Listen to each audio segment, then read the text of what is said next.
दोस्तों, तेजस्वी यादव ने चुनाव आयोग को लेकर के बुरी तरीके से लताड़ लगा दी है और चुनाव आयोग से वीवीपैट और लगातार बंद हो रहे सीसीटीवी को लेकर के न सिर्फ सवाल पूछा है बल्कि करारा हमला बोला है। तेजस्वी यादव क्या कहते हैं, आप खुद ही सुनिए। इलेक्शन कमीशन की जिम्मेदारी है कि भाई ये जो भी पर्चियाँ मिल रही है कैसे मिल रही है, या अगर सीसीटीवी अगर गायब कर दिया जा रहा है, वीडियो गायब कर दिया जा रहा है, तो इस तरह की बातें तो होंगी भाई। इसमें तो भाई हमारे पार्टी के हैंडल से ट्वीट भी हुआ है, दिया भी गया है। ये तो अब इलेक्शन कमीशन को ना देखना, हम लोग तो अपनी बात को ही ना रख सकते हैं।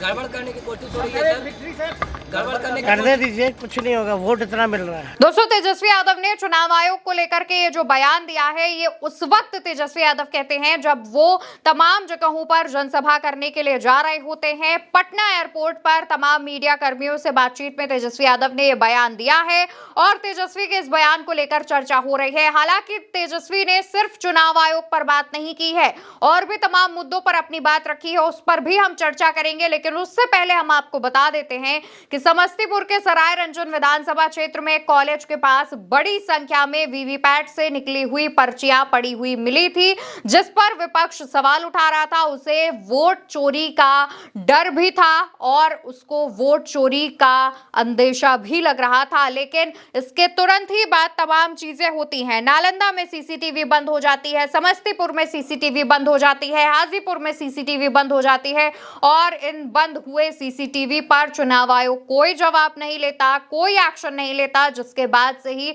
लगातार चुनाव आयोग जो है वो सवालों के कटघरे में खड़ा हो गया है। चुनाव आयोग और भाजपा के साथ हुई मिलीभगत जो है वो एक बार फिर से चर्चाओं में आ गई है। विपक्ष को ऐसा लग रहा है कि जो पहले चरण में मतदान हुआ है, जिसमें कहा जा रहा है कि करीब 65% के आसपास मतदान हुआ है और मतदान जब जब बढ़ता है सत्ता बदलती है, तो ऐसे में क्या भाजपा डर गई है?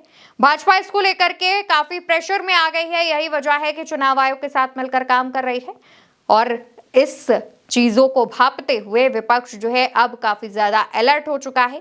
विपक्ष अब दूसरे चरण के होने जा रहे मतदान को लेकर के जमीन पर काफी एक्टिव हो चुका है, कार्यकर्ताओं को निर्देश दिए जा चुके हैं। लेकिन अब सवाल ये उठ रहे हैं कि सत्ता पक्ष अगर इस तरीके से अपनी शक्तियों का इस्तेमाल करेगी तो उसे कौन रोकेगा? चुनाव आयोग की कार्यशैली भी अब संदेह के घेरे में है और साथ ही साथ विपक्ष तमाम दिशा निर्देश भी अपने नेताओं कार्यकर्ताओं को दे रहा है।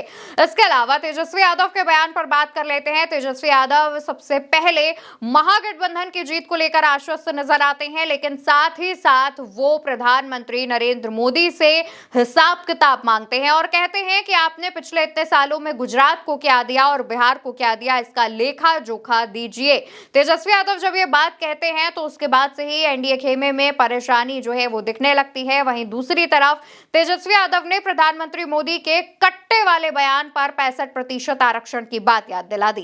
प्रधानमंत्री जी हो या केंद्र के मंत्री हो, कोई भी लोग 65% जो आरक्षण हमारी 17 महीने की सरकार ने जो बढ़ाया था, उस आरक्षण के बारे में ये लोग कुछ नहीं बोल रहे। लोगों का आरक्षण खा करके बैठ गए हैं प्रधानमंत्री 65%। इस पे बोलना चाहिए, बात करनी चाहिए। पढ़ाई, दवाई, कमाई, सिंचाई पे बात करनी चाहिए। 11 साल का हिसाब देना चाहिए, बताना चाहिए कि गुजरात को कितना दिया, बिहार को क्या दिया। इस पे तो वो बात नहीं कर रहे हैं। तेजस्वी यादव जिस तरीके से चुनाव आयोग और भाजपा और जिस तरीके से एनडीए को घेरने का काम कर रहे हैं, कहा जा रहा है कि दूसरे चरण के चुनाव में तेजस्वी के इसी अंदाज को देख करके तमाम युवा वोटर्स जो हैं वो वोट करने जाएंगे। फिलहाल पहले चरण का जो मतदान है वो 65% के आसपास हुआ था।